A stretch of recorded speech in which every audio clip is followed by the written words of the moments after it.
جاوید احمد غامدی صاحب سن لو، ہوش کے داخل لو، تراوی نبی علیہ الصلوۃ والسلام نے پڑھی ہے، اور تراوی حضرت ابو بکر صدیق نے پڑھی، حضرت عمر فاروق نے پڑھی، حضرت عثمان غنی نے پڑھی، حضرت علی المرتضیٰ نے پڑھی، حسنین کریمین نے پڑھی، تمام صحابہ نے پڑھی، اور ساری امت نے پڑھی، امت کے علماء نے پڑھی، امت کے صلحاء نے پڑھی، امت کے اتقیاء نے پڑھی، تو آپ کیسے انکار کر سکتے ہیں تراویح کا؟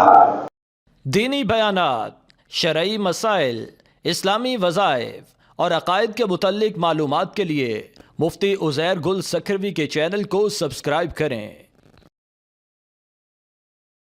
بسم اللہ الرحمن الرحیم۔ جی آج اس مقصد کے لیے یہ کلپ ریکارڈ کروا رہا ہوں کہ ایک صاحب ہیں جاوید احمد غامدی، وہ کہتے ہیں کہ تراویح کا کوئی وجود ہی نہیں، یعنی سرے سے تراویح ہے ہی نہیں۔ ان کے اس غلط فہمی کے ازالے کے لیے سب سے پہلے بتاتا ہوا چلوں کہ آپ تاریخ نہیں پڑھتے، آپ کتب کا مطالعہ نہیں کرتے، کیا آپ اسلامی کتب سے نا آشنا ہیں، نا واقف ہیں، آپ کو پتہ نہیں ہے؟ اور کیوں کر آپ کو پتہ ہونا چاہیے جب آپ کا یہ فن ہی نہیں ہے، آپ اس میدان کے ہیں ہی نہیں، جب دوسرے میدان میں آتے ہیں تو تب تو آپ سے اس چیز کا انکار کرنا ہی ہوگا نا۔ آپ اس میدان کے آدمی ہی نہیں ہیں، ہر میدان کا الگ الگ ایک مرد ہوتا ہے، آپ اس میدان کے مرد ہی نہیں ہیں۔ بہرحال دیکھیں جی، حضور اکرم صلی اللہ علیہ وسلم سے تراویح کے وجود، تراویح کا ثبوت بالکل موجود ہے۔ جناب نبی اکرم صلی اللہ علیہ وسلم نے تراویح نماز 3 رات پڑھی ہے، اور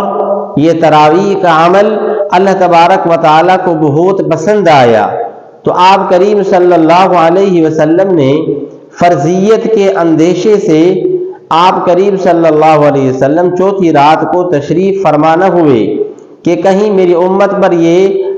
یعنی فرض نہ ہو جائے، اور پھر یہ ہے کہ امت اس کے ادا کرنے سے قاصر ہو جائے اور عاجز ہو جائے۔ اس کے بعد اپنے اپنے طور پر تمام صحابہ کرام اس کو ادا کرتے رہے، مساجد میں بھی جو ہے وہ تراویح چل رہی تھی، مگر ایک امام کے پیچھے نہیں تھی، مختلف جماعتیں کھڑی ہوئی ہیں، کوئی اس کونے میں پڑھ رہا ہے، کوئی اس کونے میں پڑھ رہا ہے، کوئی اپنے گھر کے اندر پڑھ رہا ہے، یہاں تک کہ دور عمر فاروق رضی اللہ تعالی عنہ جب ان کے دور آیا تو حضرت عمر فاروق رضی اللہ تعالی عنہ کے دل میں اللہ تبارک و تعالی نے یہ بات ڈالی، اور آپ نے یہ کیا کہ بھائی جب یہ الگ الگ مساجد کے اندر یا ایک مسجد کے اندر الگ الگ ائمہ کے پیچھے چھوٹی چھوٹی جماعتیں ہو رہی ہیں، تو اس سے بہتر نہیں ہے کہ ایک امام کے پیچھے ساری، ایک مسجد میں ایک امام کے پیچھے ساری جو ہے جماعت کھڑی ہو جائے؟ اور یہ جو تراویح کی شکل چل پڑی اور آج تک یہ چلتی آ رہی ہے۔ جاوید احمد غامدی،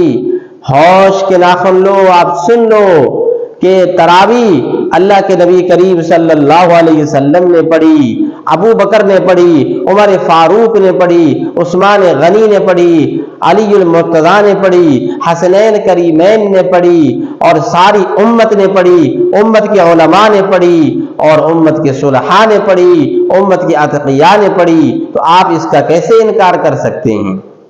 کہ تراویح کے وجود ہی نہیں ہے، تراویح سرے سے ہے ہی نہیں؟ تو یہ گمراہی والی بات ہے، امت کو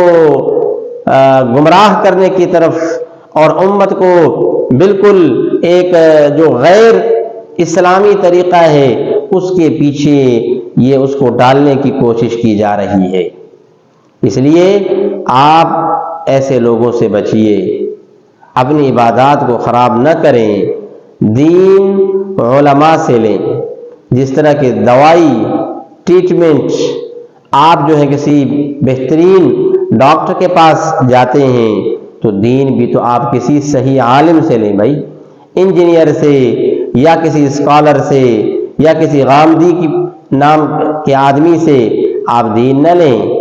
وہ آپ کو گمراہ کر دیں گے، آپ کی عبادات کو خراب کر دیں گے، اس لیے آپ ایسے لوگوں سے بچیں۔ تراویح کا ثبوت جناب نبی اکرم صلی اللہ علیہ وسلم سے ہے اور صحابہ کرام سے ہے۔ حضرت عمر کے دور میں باقاعدہ ایک جماعت کی شکل، منظم ایک جماعت ایک امام کے پیچھے ایک مسجد میں، یہ حضرت عمر کے زمانے سے ہوا اور حکم بھی ہے،